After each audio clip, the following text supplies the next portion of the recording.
Hey guys, it's Kira. Welcome back to another video. Today's video is going to be my fall TBR. I've been wanting this video for a while now because, I even saw a thing this morning saying to live in the moment, and when it's summer, don't wait for fall, and when it's fall, don't wait for summer. Just enjoy things as they are. And I was like, you know what? They're right. I've been waiting for fall too much. But then I just thought, fuck, I'm so excited for fall. I'm so excited. So I just can't help it. I'm so pumped. I'm living the moment too, but I can't lie. I'm so excited for fall, and it's such an unfortunate season to love so much because it always, at least in the places that I've lived, has gone by so fast. It never lasts really more, the beautiful part of fall, it's never really lasted more than a week, or 2 weeks, around there, barely. So that is tragic. But actually I have this little ghost that I adopted. He kind of looks a little like a little Hawaiian ghost or something. He looks very floral and happy. I gave him a name and I can't remember what it was. I'm so sorry. Yeah, I got him on a market. He's super cute. Anyways, I have to leave for work soon, so we better rush through this right now. I'll quickly tell you what I just finished reading and my plans for the end of the summer to kind of transition into fall, which is I just finished reading Famous Last Words. That was so good. For a book of that genre, which was kind of a mystery thriller, it was a 5-star. I usually don't rate books like that 5 stars, but it was just because of how well it was written, and the plot was so well thought out. But not only that, the characters were actually, it was some of the most intense character development I've ever seen from a book. And considering that it was a book like that, I was really surprised. So it was really good, and I really felt for all the characters and was just rooting for all of them. So that was awesome. And then I just finished that today and then started Find Me, which is Call Me By Your Name #2. And I've heard very mixed reviews about this because as far as I'm concerned, it's from the dad's perspective. And honestly, I never really cared about the dad's perspective. Even though he's such a great character, always loved him.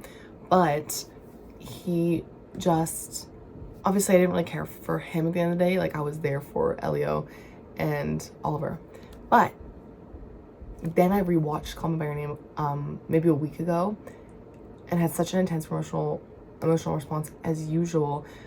But then I realized the dad's importance, the significance of his character, and picked up on some things that he didn't in previous watches and things that he said. So it made me get so excited to read this. So I found it because I got it on sale for $7 at the bookstore a few years ago, but it was in the behind my shelf. So I didn't see it, and I just kind of forgot that I had it. And I'd been wanting to watch Call Me By Your Name so bad, and I did. And I was like, okay, I need this story to continue. So I'm going to continue with that one, and I'm so excited. I've gotten maybe 20 pages in, and oh my god, I'm already just so excited. And I'm someone, I enjoy slice of life books. I enjoy just chats between random characters and learning about their lives, putting myself in other people's shoes. So I don't mind so far that this is probably something that a lot of people would find kind of boring. Then I'm going to close out the summer realistically with the Southern Book Club's Guide to Slaying, sorry, I can't talk. The Southern Book Club's Guide to Slaying Vampires. I've wanted to read this book for a really long time now. I think I actually got it in high school as a gift from one of my old friends. And I just love this cover, and I've always wanted to read it during summer for whatever reason. I don't know why. I usually save things for fall, but this I just looked at and I was like, this is something I want to read during the summer when I still kind of want that gothic-y or horror or thriller, darker feel. I was like, I can read this during the summer because it's just giving summer. So I do want to close out the summer reading this. I'm excited. I've heard really mixed things, so yeah, but I think I will like it. Anything with vampires, I'm gonna probably like it. So I'm really excited for that. Anyways, that's probably all I'm gonna get through for the rest of the summer, I would imagine. And if not, I'll just find something random. But let's move into the fall books. I have a lot more I could read during fall, but I just have a selection here of what I think will take priority, and also so I can get this video done in time before I have to leave. The first book we have is Thinner by Stephen King. As far as I'm concerned, this guy does something that is he commits a pretty horrible act, I'm pretty sure. Let me double check. Okay, he strikes a jaywalking old woman, And then basically a family member of this person, or an acquaintance of this person who was struck by our main character, curses him with one word and says thinner. And the guy, our main character, starts rapidly losing weight and doesn't know, like, he needs to figure out how to stop the curse. So it's a very interesting concept, like the idea of just like rapidly losing weight each week and having no idea what to do about it, and like withering away like that. Like, that's a very scary concept, and I was just very interested by how Stephen King is going to go about this. So I wanted to know what the hell's going to happen, and I picked it up at the bookstore. I got it used for $10 and I was pretty excited. So that's one I'm definitely gonna read. And I love these like little pocket books by Stephen King because I can always get through them so quickly and just in a sitting and bring it around. It's so convenient, right, to like bring it around everywhere with me. Like, I read one of Misery by Stephen King in a little pocket version like this, and it was just so cozy, like sit down on the couch, and like the pace that his books tend to move at, like, it was so much fun. So I'm really excited for this one. The next book that we have is Uncanny Valley Girls: Essays on Horror, Survival, and Love. I saw this in a Vancouver bookstore and I was like, oh my god, I want to read that. But my boyfriend told me, he's like, just hold off. How many other books do you have to read right now? And I was like, you're right. And then I ended up putting it on my Secret Santa wish list that I did with my friends, and my friend Lana got me this. Thank you so much, because I'm so excited to read it. I've been dying to read it, actually. And what kind of also got me interested in this whole concept, I'm trying to remember what it was that I saw. I was trying to explain the other day and I couldn't fully remember. I basically saw this article talking about like final girls and how like just misogynistic they are in so many ways. And I remember agreeing with part of what the article said, and then it went in deeper into something else that I had mixed feelings on. Like, I just hadn't thought about it like this before, and I was really trying to like open my mind and be like, okay, what do I think of this? And I do agree, in horror obviously it's very common for like there to be naked women, or they have blood all over them with like barely any clothes on, or like just like over sexualization, you know, of women. And I can 100% see that, and and that's why also another reason why I think like women, why a lot of people are appreciating Obsession so much right now, is that it kind of is one of the first horror movies, as far as I'm concerned, to really kind of actually discreetly tackle that subject and kind of shed some light on that, in the sense of how the movie portrays Nikki, and then not in a sexualized way, but then also as you watch the movie you learn that Bear is actually, he has some issues with women and how he views them, and clearly not fully as someone with autonomy of their own. He doesn't respect her autonomy.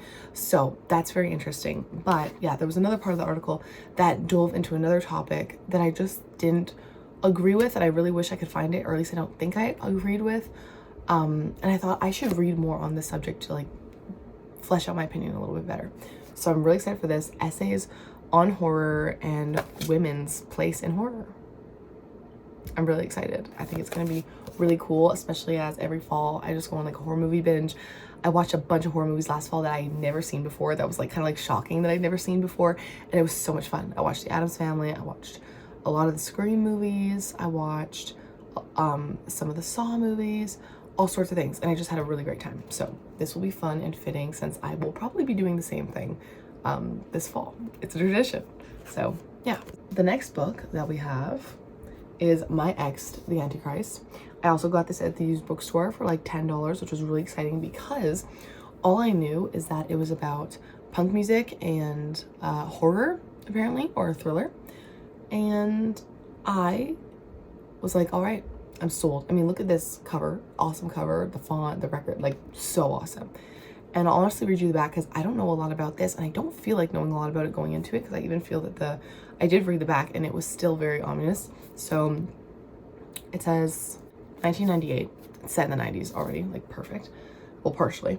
Lily Lawler and Drake Morgan form a punk band. Drake inspires faith in some, fear in others. Lily is a believer. 2010, at the height of her stardom, Lily walks into a police station and confesses to a murder. Now, the band has refused to talk to the press about their riotous past, Lily's confession, or anything else. It's been over a decade, but Lily has finally agreed to an interview, and the band is following her lead. And then it just says, what follows is a story of prophecy, death, and apocalypse. A story about love found and love lost. A story about the Antichrist. Maybe it's all true, maybe none of it is. Either way, this is their story, and they're sticking to it. And I haven't even heard anyone's opinion really on this book. Like, I saw it a lot at the bookstore when it first came out, but I don't know anyone's opinion. So I'm actually going to go on Goodreads and kind of see what people think. But I was intrigued because it's very ominous, and I just love books about music, and especially the genres of music that I like. And punk is one of those subcultures that I respect immensely in so many ways, and just really admire and think is so fucking cool. Like, I just think everything about it is so fascinating, and I've done so much research on it. And almost every time I get to choose, like for school, to write a paper on something, I choose just to write about that because or research it because I've always found it so fascinating.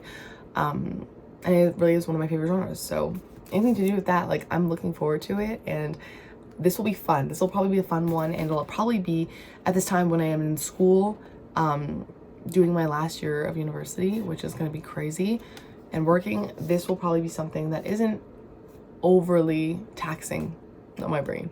This will probably be hopefully more fun and what feels like an actual break, you know, from everything. So I'm excited for this, and I honestly have no idea what to expect, so it'll be cool. This book I have is a Stephen King. I really can't talk today, I'm really ahead of myself. The next book I have is a Stephen King classic, and that is Pet Sematary. But I just want to read everything by Stephen King. He has such a huge discography though. I'm sure everyone has heard of this. If not, just go do your research. Sometimes that is better. I got this for Christmas for my boyfriend's mom, and I really started reading a lot of Stephen King last year, I believe. And this is one of his most popular ones, and it's actually supposed to be one of his scariest, which is really surprising to me. I think I saw the movie a long time ago. I don't know which one because I'm sure there's multiple. And I remember, I'm pretty sure I saw the movie. Didn't find it scary. It takes a lot for me to get scared, so I'm interested to see how this goes, because for people to say that it's Stephen King's scariest work, that's a huge claim for the king of horror. So I'm very excited. I'm very intrigued to see how I'm gonna find anything to do with animals scary.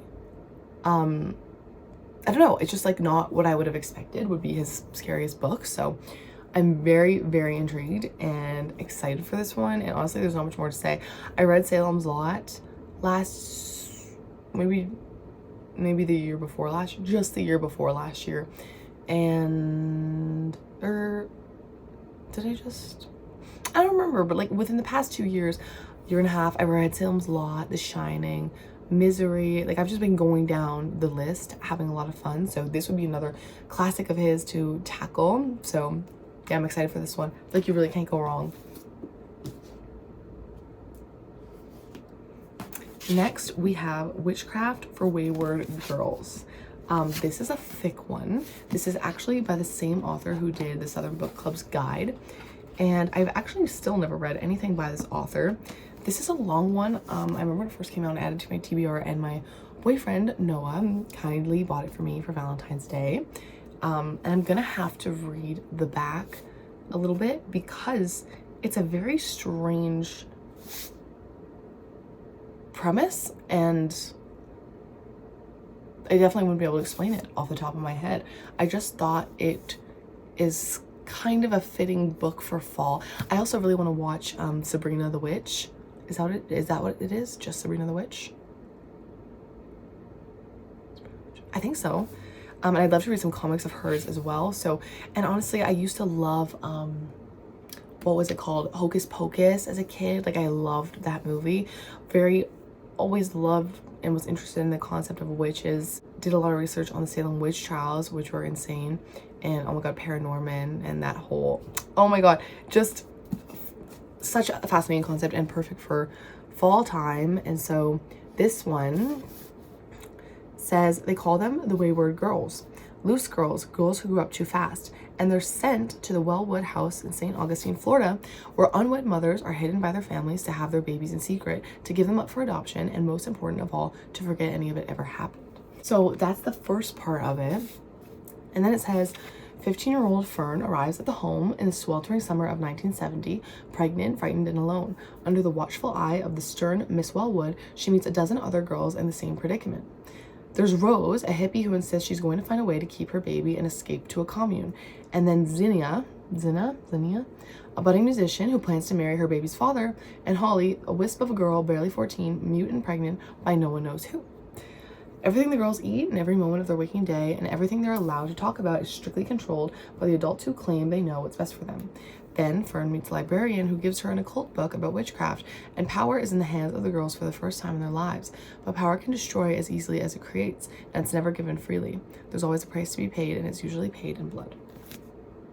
And people are calling it a nail biter, so I think it's kind of like a thriller kind of situation, and I am very intrigued. And also, I freaking love this cover. I think it literally looks like a head in a lava lamp. That is what it is. And people are calling the author, Grady Hendrix, a horror master, which I'm just, tell me if you guys agree with that. Sorry, my hair is still drying, so I'm trying to scrunch it. It's still very wet. But yeah, tell me if you guys agree with that, if you've read this author, because I had never, that's a bold claim. That's a super bold claim. And I'm excited to read some things by this author, hopefully both this year, so we can get a feel for it. But yeah, this one just seems like a fun fall read. Hopefully I can get through it though, because it is kind of pretty thick. I think it's 500 pages, which maybe to some people that's not bad. For me, that's more than usual. But yeah, excited for that one. Next, we'll see if we get through this fall, because this is something that I've just wanted to read forever, and I would love to read it as soon as possible, and that is Dracula by Bram Stoker. I got this at the thrift store the other day because I really liked this cover, and it was literally $2.50. What is there to say? I have loved vampires my entire life. Like, as I'm sure many people have, you know, like they've been carried through centuries and centuries, myths of vampires, and they're just one of the coolest monsters ever created. Like, I don't know, they're just iconic, and anything to do with vampires I am very fascinated by. I thought I was a vampire as a kid. Literally convinced myself I was a vampire, and would do spells in the backyard, chanting things I found on YouTube with my sister and cousin, making him do this, and we would literally do these chants and then race in the backyard, convincing ourselves we could move faster than normal, because we were now, like, I saw Twilight and I was obsessed with Twilight as a kid, like obsessed.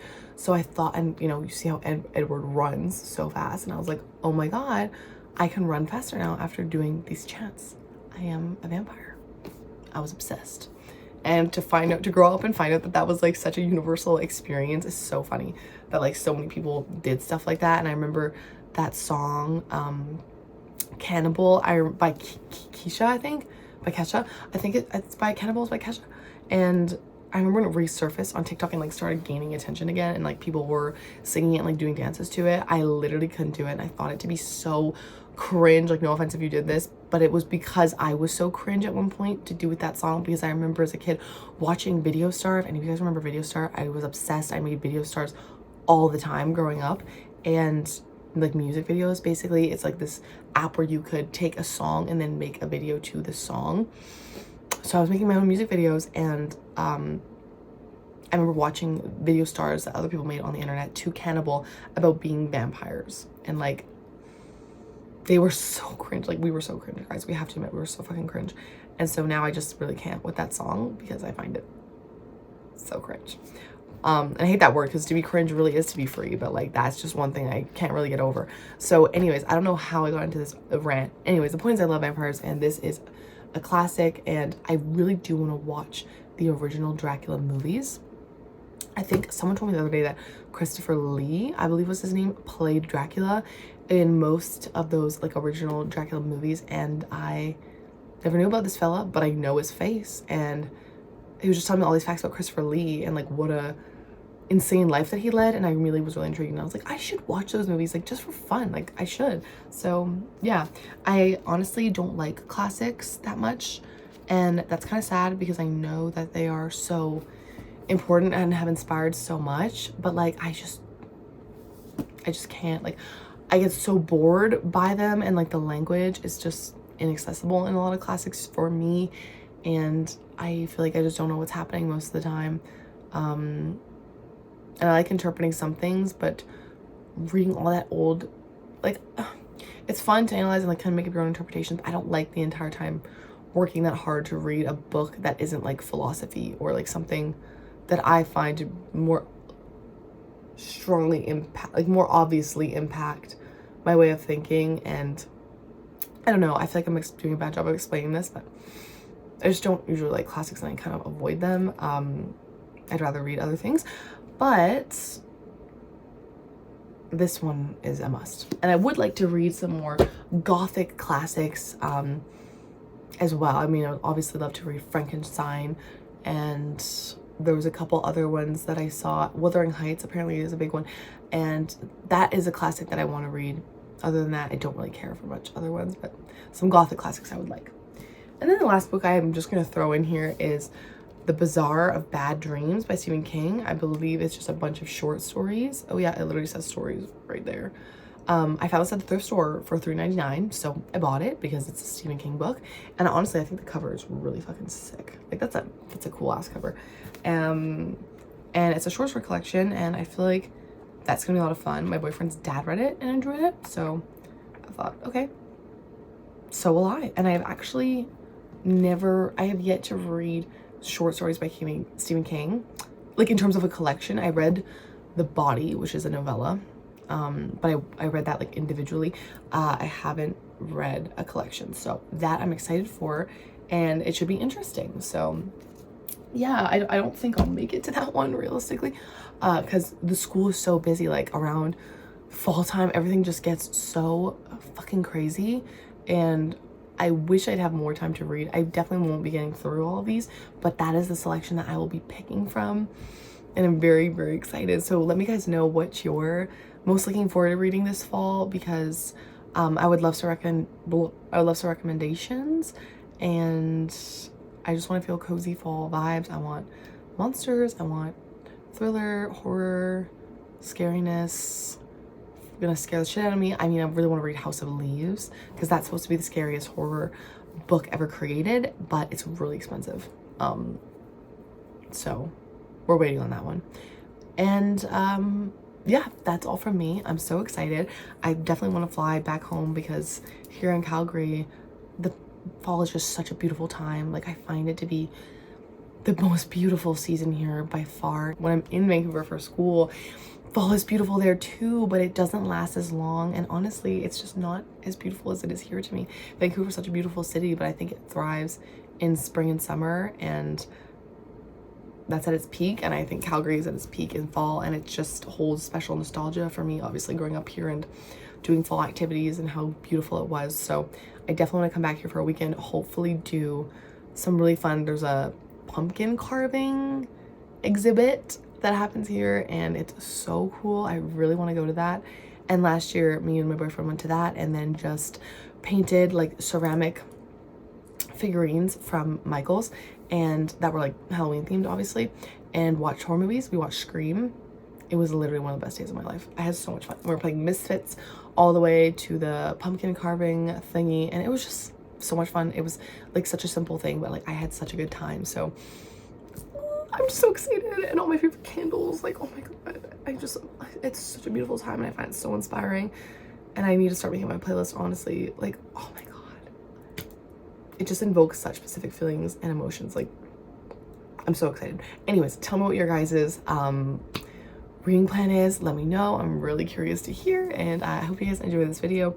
I'll see you guys very soon. This is the last time we'll see these beautiful freaking nails on me because they're growing out, and I wanted to film another video honestly with them because I don't usually ever have them. But yeah, I need to go ready for work. But love you so much. Thank you so much for watching. I really appreciate it, and I'll see you in the next video. Thank you so much for watching.